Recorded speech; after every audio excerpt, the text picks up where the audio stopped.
Hey, welcome back again. It's Dawn out here, and we're getting close to being done with the bodywork, and man, am I ready. So I showed you the tub's ready. The tub's ready for primer. The hood, I think, is ready for primer.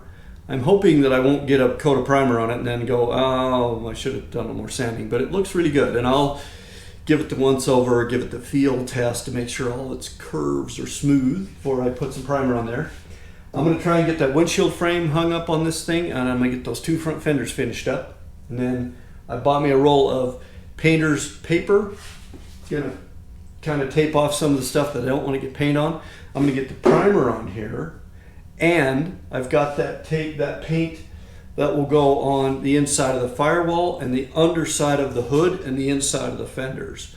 So I've been calling it firewall paint. It's engine compartment paint is what it is, but it's the actual paint. So when I put that on, those areas will be done. So I'm shooting for some completion of this stuff this episode. So let's see how I do. I'm going to tear into it.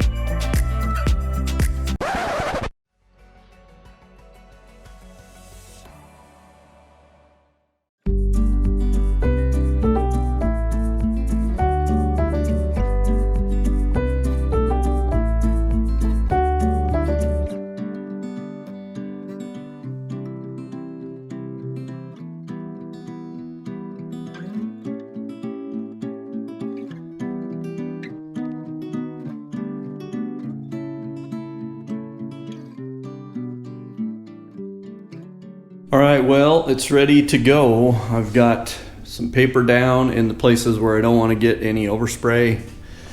I've got these fenders sanded down, smooth and polished up, ready to go. I did find one or two spots up on the top here. I roughed a little bit of 400 grit across the top to just get that going. I've got everything else ready to go, so you can kind of see how I've taped everything off. This side's also ready. This fender is done as well. And there stands my hood. I'm not going to worry about painting the windshield frame right now or primering it because I haven't sanded it down at all, so I'm just going to leave it.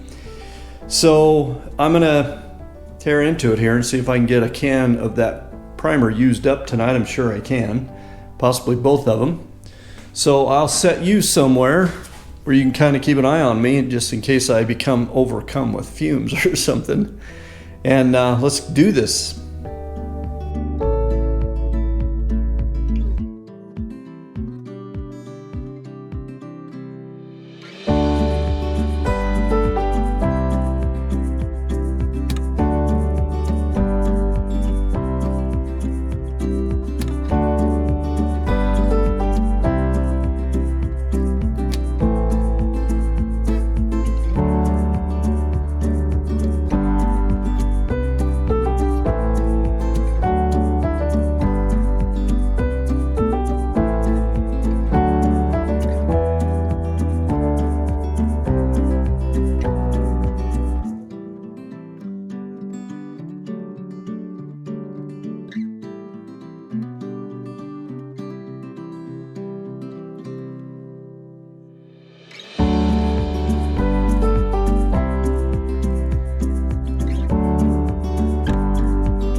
Okay, well, this is the result after consuming both cans of my primer, and I ordered some more because you can see it's looking a little thin here in places. And but I got pretty much a sealer coat on everything, so I feel like it's in pretty good shape. And like I said, I ordered a half dozen more cans of that stuff because I'm going to need some for the other tub, obviously, when I get to that point. But I got everything pretty much done, used up what I had, and now it's time to move on to that under hood paint.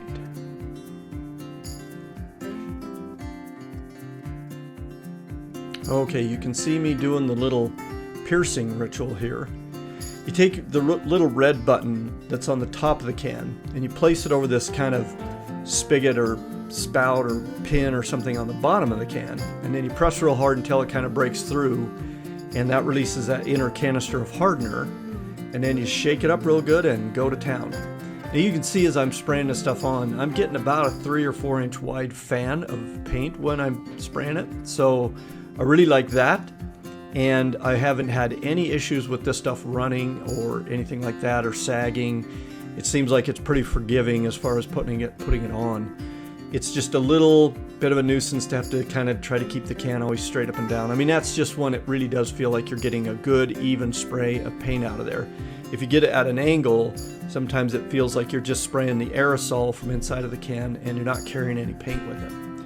But other than that, I like this stuff. So I'll show you up here in the corner of the screen somewhere what the actual name of the stuff is if you are interested. I'm getting it from eastwood.com, and they're just a supplier of professional body part stuff. You know, body paint and primer and paint guns and all that kind of thing. So here we go. This is that under hood paint going on the underside of the hood.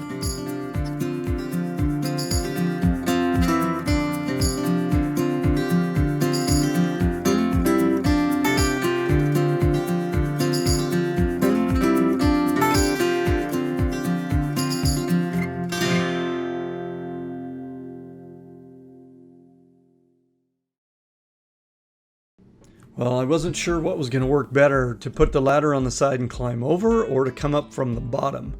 In the end, I decided to risk it and climb over, so I think I pulled that off okay for an old guy.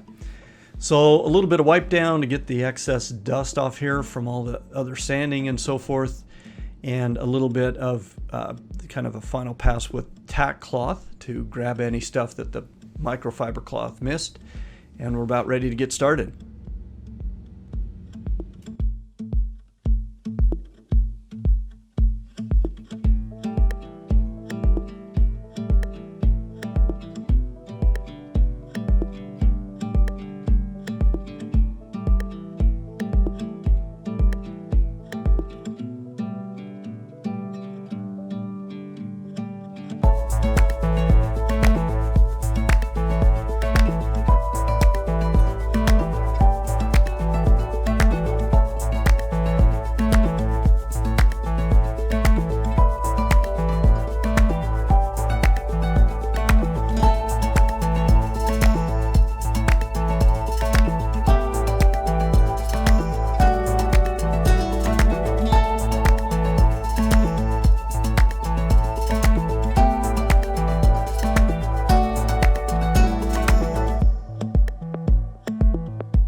Alright, well that's about it for the engine compartment. Now all I got to do is figure out how to get out of here with all this wet paint around me.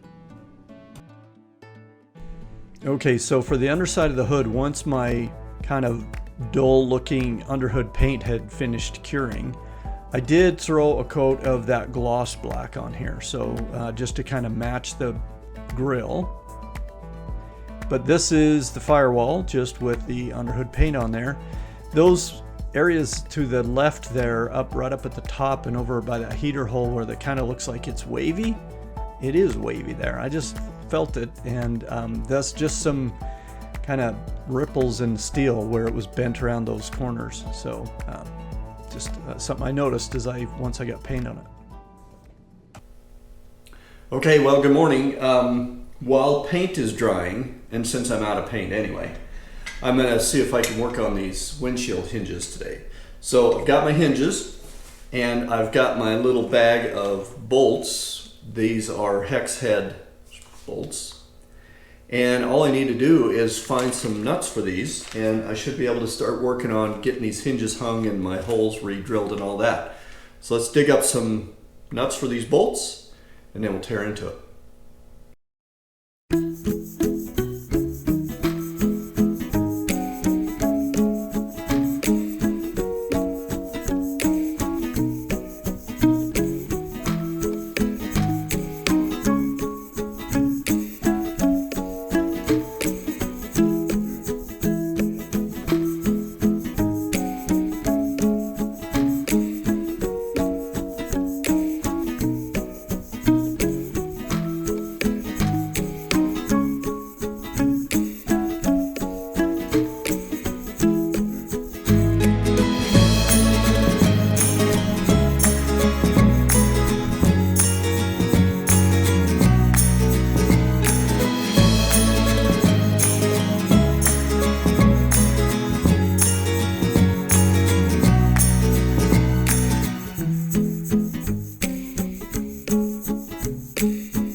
Well, you guessed it, we're off to Home Depot again with this in my pocket to go find me some nuts and some washers.